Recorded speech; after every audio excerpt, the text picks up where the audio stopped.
Hello, everyone. My name is Albert Bruno, and welcome to my community health project for ANTH 343. My presentation is titled Navigating Mental Health in the Military. I myself have served 9 years in the U.S. Navy, and I am stationed in Washington, D.C., which creates great networking.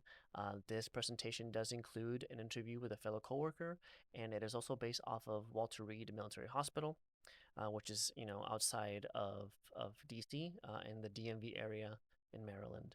So without further ado, let's get started. So the beef of this presentation, right, of this project is that it explores how stigma, military culture, personal beliefs, and institutional systems shape mental health outcomes for active duty service members and veterans. My research does include a detailed interview with HM2 uh, Lila Hudson Kindred, hospital correspondent second class, and just on the mental health techniques and experience of Walter Reed. So mental health remains a crucial and complicated health concern in the military.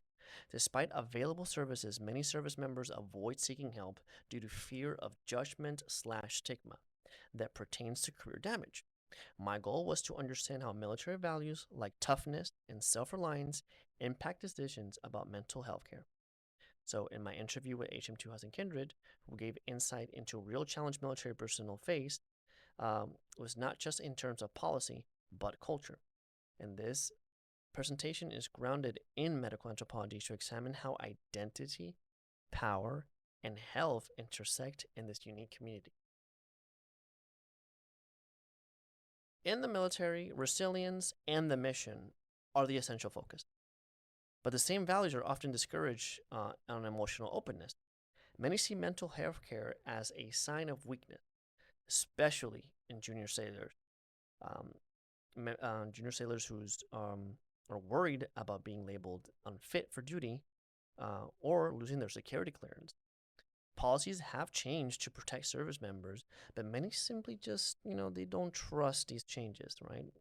And they aren't very well enforced.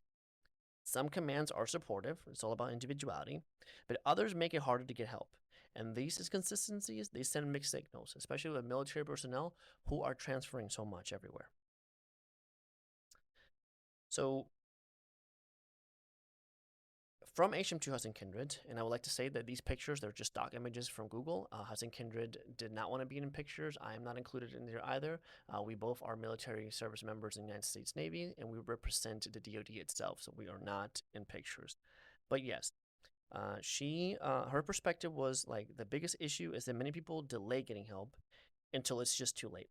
She shared a case where sailors struggling with anxiety turn into alcohol or other drug abuse. And instead of being offered care, they are disciplined. And only then refer to treatment. So through that discipline is when treatment is offered. Families are also play a huge role, but are rarely included in this process.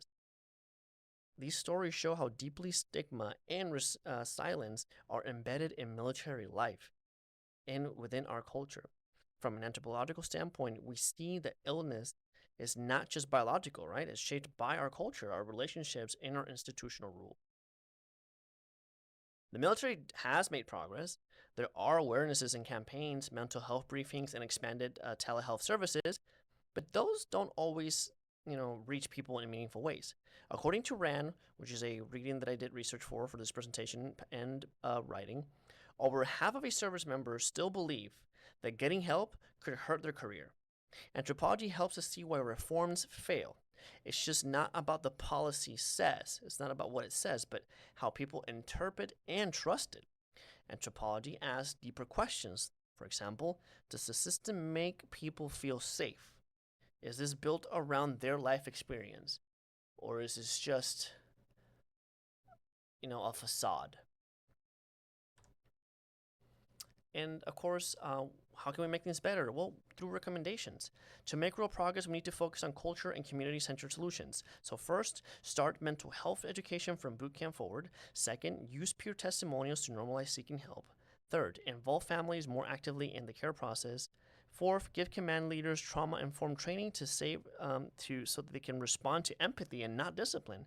And finally, expand telehealth, but make sure it works for cultures in the military life, like privacy, time constraints, and trust.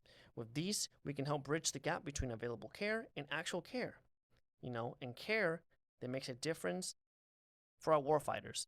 I'm just over a little bit of 5 minutes, so I would just like to say thank you guys for